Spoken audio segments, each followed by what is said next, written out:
भाइयों और बहनों को प्रमिल पांडे का नमस्कार। मंटू हज्जाम की गली उपन्यास धारावाहिक की तीसरी कड़ी का प्रस्तुतिकरण आप सबके समक्ष प्रस्तुत कर रहा हूं, जिसका शीर्षक है अतीत का आईना।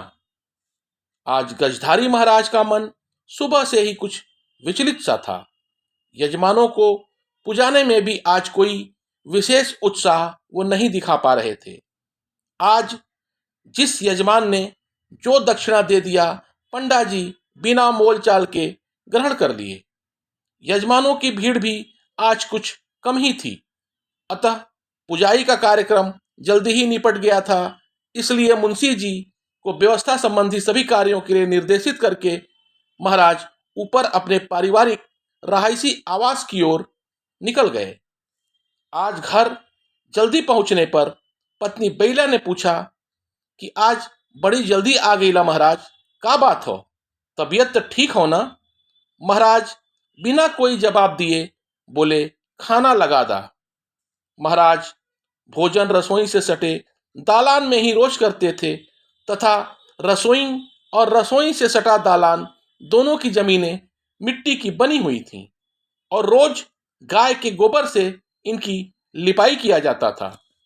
भोजन मिट्टी के चूल्हे पर लकड़ी तथा गोहरी द्वारा पकाया जाता था। रसोई में केवल ब्राह्मणी मजूरीन को ही जाने का अधिकार था और रजस्वला नारी का प्रवेश पूर्ण रूपेण रसोई और पूजा घर में वर्जित था, चाहे वह परिवार का सदस्य ही क्यों न हो।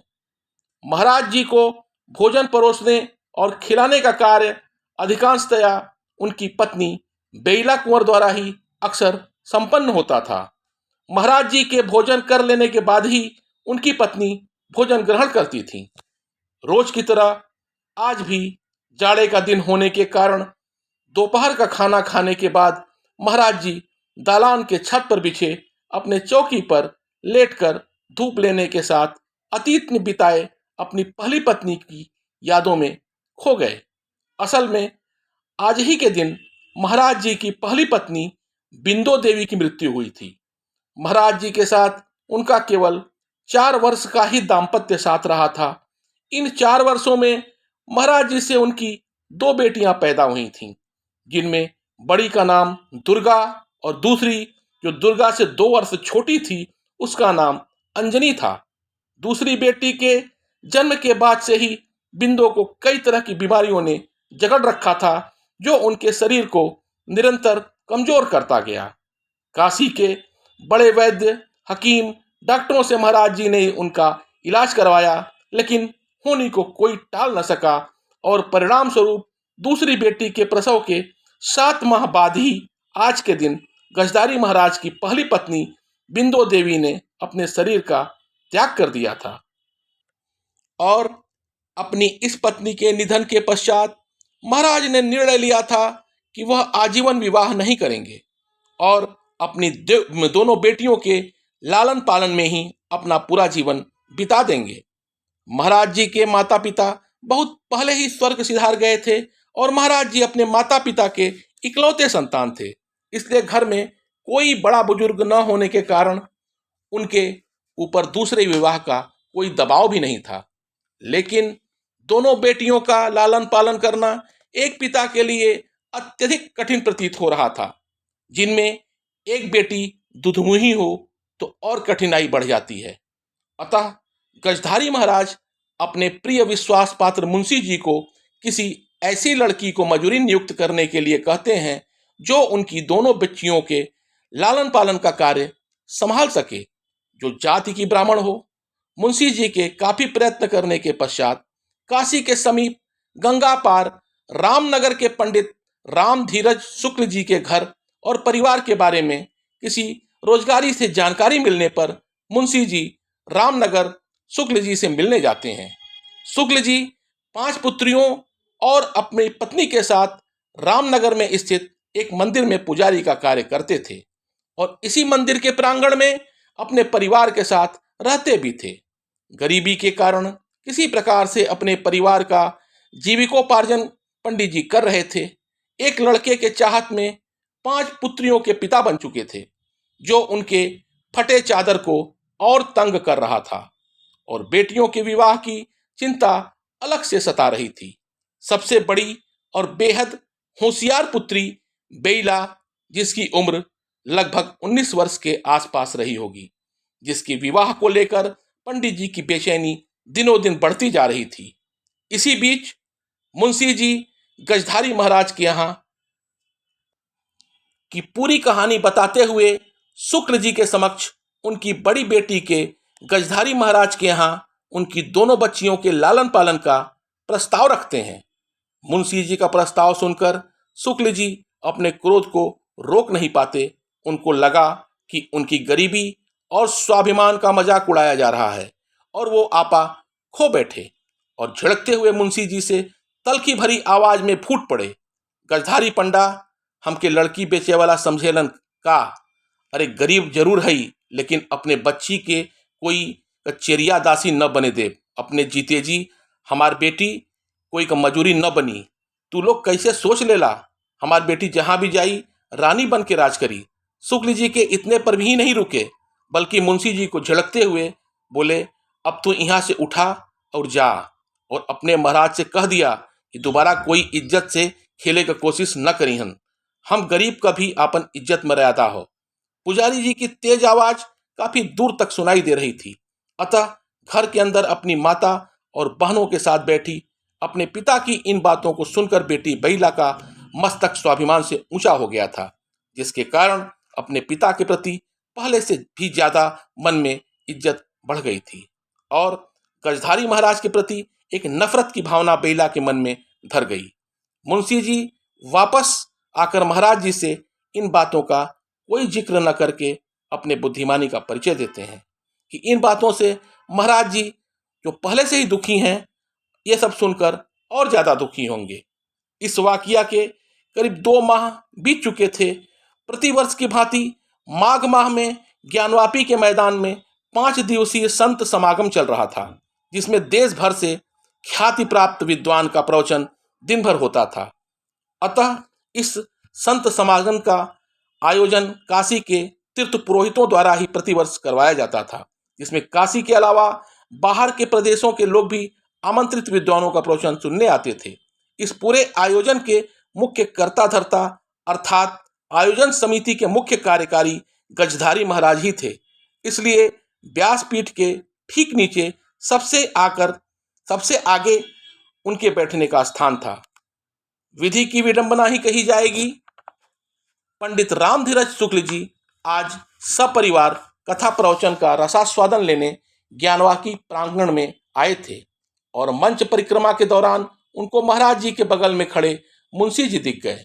बस उनके 2 माह पूर्व उनके साथ घटित घटना वाले जख्म फिर से हरे हो गए थे और वह अपने पूरे परिवार को एक जगह किनारे खड़ा कराकर महाराज जी के पास खड़े मुंशी जी के पास गए और बिना कुछ सोचे समझे मुंशी जी को अपने शब्दों में लताड़ना शुरू कर दिया कि का हो मुंशी, अपने निर्लज्ज महाराज के हमरे कहले के बात सूचना देला कि नहीं? बड़े बड़े धन्ना सेठन के मट्टी में मिलत दिखले है। मुंशी जी कुछ बोल पाते उसके पहले ही बड़बड़ाते हुए शुक्ल जी आगे बढ़ गए और मुंशी जी तुरंत महाराज जी के पास से हट गए। लेकिन शुक्ल जी की पूरी बातें गजधारी महाराज ने सुन लिया था, जो मुंशी जी के लिए चिंता का विषय बन गया और महाराज जी के लिए एक ऐसा सवाल कि मैंने इस आदमी का क्या बिगाड़ा था कि उसने मुझे इतना भला बुरा कहा। इस वाकया के कारण महाराज जी का आज मन प्रवचन सुनने में एकदम नहीं लग रहा था। उनके अंतर चेतना में अनेक सवाल उभर रहे थे और उन सबका जवाब केवल मुंशी जी के पास था।